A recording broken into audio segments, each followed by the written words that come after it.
बिस्मिल्लाहिर्रहमानिर्रहीम, अस्सलाम वालेकुम। आप सभी को खुश आमदीद। मैं हूं सलमान मिर्ज़ा और अपने नए YouTube channel Salman Mirza Studios में आप सभी को मैं खुश आमदीद कहता हूं। जनाब, कराची का इलाका है सोल्जर बाज़ार। यहाँ पर एक फ्लैट के अंदर दिल दहला देने वाला मंजर, ऐसा क़यामत खेज़ मंजर देखने को मिला कि इंसान देखे वो मंजर या उसके बारे में सुने तो उसके रोंगटे खड़े हो जाए। मेरे पास जो पूरी वीडियो आई है वो इंतहाई खौफजदा कर देने वाली है। वो इतनी ख़तरनाक वीडियो है कि मैं यहाँ पर लगा नहीं सकता।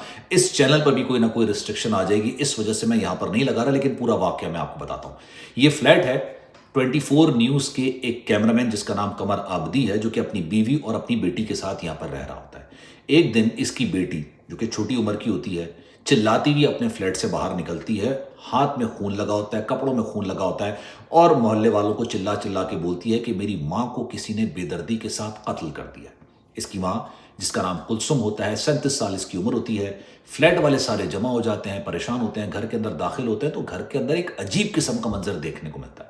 घर के अंदर वो 37 साल की औरत, जिसका नाम कुलसुम होता है, वो नीम बराना हालत के अंदर मुर्दा हालत में पड़ी हुई होती है। और ना सिर्फ उसको बेदर्दी के साथ कत्ल किया गया होता है, बल्कि उसकी गर्दन पर छुरियों के निशानात होते हैं, जिसको देख के ऐसा लगता है कि इसको इंतहाई बेदर्दी के साथ ज़िबा किया गया।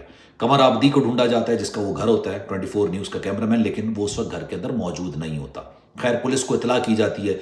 पुलिस कमर आबदी को फ़ोन करती है। कमर आबदी ऑफिस के अंदर बैठा होता है और ऑफिस से वो घर आता है। जब वो घर आता है तो पुलिस दरवाजे पर खड़ी होती है, लेकिन कमर आबदी उसको मना कर देता है कि आपने अंदर नहीं जाना है, पहले मैं अंदर जाऊंगा। पुलिस कहती है, क्यों भाई, आप अंदर पहले क्यों जाएंगे? इन्वेस्टिगेशन है, घर के अंदर लाश पड़ी है, पहले तो हमें जाना चाहिए। तो कहते नहीं जनाब, मेरी बीवी जो है उसकी लाश वो बरहना हालत के अंदर है, तो पहले मैं जाऊंगा, कपड़ा डालूंगा, उसको बुलाऊंगा, आप लोगों को बुलाऊंगा, फिर आप अपनी तहकीकात का आगाज कीजिएगा। यहां से पुलिस को इस शख्स पर शक होना शुरू हो जाता है। अब ये मामला है क्या, इस पर आज मैं पूरी डिटेल में आपको पूरी डिटेल बताऊंगा इसके अंदर, लेकिन बड़ा ही अंधुनाक किस्म का, बड़ा ही खौफनाक किस्म का वाकया। पुलिस को उस वक्त कमर आबदी पर शक हो जाता है कि यार यही अपनी बीवी के कत्ल में मुलविस है। लेकिन जो कुलसुम, जो औरत जो मरी होती है, जो कमर आबदी की बीवी होती है, इसका भाई जो है बाकायदा तौर पर पुलिस को वो मुद्दई बनता है और FIR दर्ज कराते हैं और तफसीलात बताता है।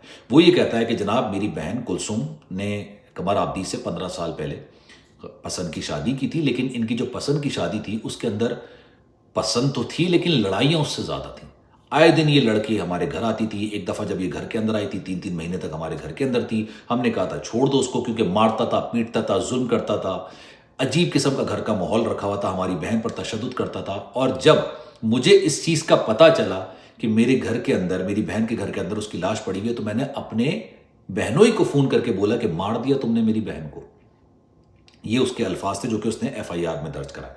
अब बाकायदा तौर पर जब इसको हिरासत में लिया जाता है, कमर आबदी को, एविडेंसेस होते हैं, सारी चीज़ें होती हैं, तब पता चलता है कि जनाब एक रात पहले जब इसने ये वाक़या सर अंजाम दिया, वो नशावर अद्वियात लेकर आता है, अपनी बेटी को भी देता है और अपनी बीवी को भी देता है। घरेलू नाचाकी, अक्सर मारपीट, ये तमाम चीज़ें चलती रहती थी। जिस रात को इसने ये सारा काम सर अंजाम दिया, वही कहता है कि मैंने अपनी बेटी को और अपनी बीवी को नशावर अद्विया दी। जब ये गुनूदगी के आलम में चली गई, उसके बाद जो है ना, मैंने इसकी गर्दन पर छुरी फेर दी, खूना खून हो गई। उसके बाद मैं नहाया हूँ, कपड़े बदले हैं, खाना खाया और मैं अपने ऑफिस के लिए निकल गया। जब भी ये यूजुअली ऑफिस के लिए जाता था तो दरवाज़ा अपना बाहर से बंद करके जाता था, यानी घर वालों को घर के अंदर बंद करके जाता था। जिस दिन ये वारदात करके निकला, ये दरवाज़ा बंद करके नहीं गया, इसकी बेटी उठी। अब मुझे समझ नहीं आता कि इस तरह के लोग क्या सोचते हैं, क्या समझते हैं, क्या उनकी सोचो समझ होती है। अपनी बेटी का ख्याल नहीं, अपनी बीवी का ख्याल नहीं, अपनी इज्जत का ख्याल नहीं, अपने माँ बाप का ख्याल नहीं, किसी चीज़ का ख्याल नहीं। लेकिन वो खैर ऑफिस चला जाता है। पीछे जब इसकी गुनूदगी की जो मेडिसिन है, इसका असर कम होता है, तो इसकी जो बेटी होती है वो गुनूदगी से जागती है, देखती है कि उसकी माँ जो है ना, वो खून में लथपथ पड़ी हुई। और उसके बाद वो फिर चिल्लाती है। उसके बाद का पूरा वाकया मैंने आपको बयान कर दिया। जब इसको हिरासत में लिया जाता है और पूछा जाता है कि भाई तुमने ये काम सरअंजाम दिया क्यों, आखिर ऐसी कौन सी मजबूरी थी कि तुमने अपनी बीवी को ही कत्ल कर दिया। पुलिस को सबसे पहले शक इसलिए होता है क्योंकि जब ये कहता है कि मेरी बीवी बरहना हालत में होगी, तब पता ही चला कि जनाब जब ये इसका गर्दन काट रहा था तो उस वक्त ये गालिबन शायद होश के आलम में थी और ये रेजिस्ट कर रही थी। और रेजिस्टेंस में मारा मारी हो रही थी, धक्कम पेल हो रही थी, कपड़े फट रहे थे, जिसकी वजह से इसने जो शर्ट पहनी हुई थी कुलसुम नामी इस औरत ने, वो शर्ट फट चुकी थी। इसी वजह से इसको अंदाज़ा था कि इसकी बीवी बरहना हालत के अंदर पड़ी हुई है। और जब पुलिस आने से पहले बाकायदा तौर पर इसने चादर डाल दी।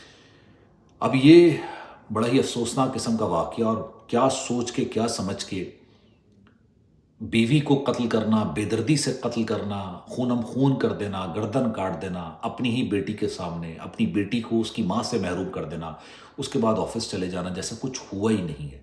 مجھے واقعی میں یہ معاملات سمجھ نہیں آتے، مجھے واقعی میں نہیں سمجھ آتا کہ اس طرح کے لوگ کہاں سے آتے ہیں، کیا سوچتے ہیں، کیا سمجھتے ہیں۔ لیکن آپ کی رائے اس بارے میں کیا ہے؟ میں چاہوں گا کہ کامنٹ سیکشن اپنی رائے کا اظہار ضرور کیجیے گا۔ خیال رکھیے گا اپنا، انشاءاللہ اگلی ویڈیو میں آپ سے پھر ملاقات ہوگی۔ اللہ حافظ۔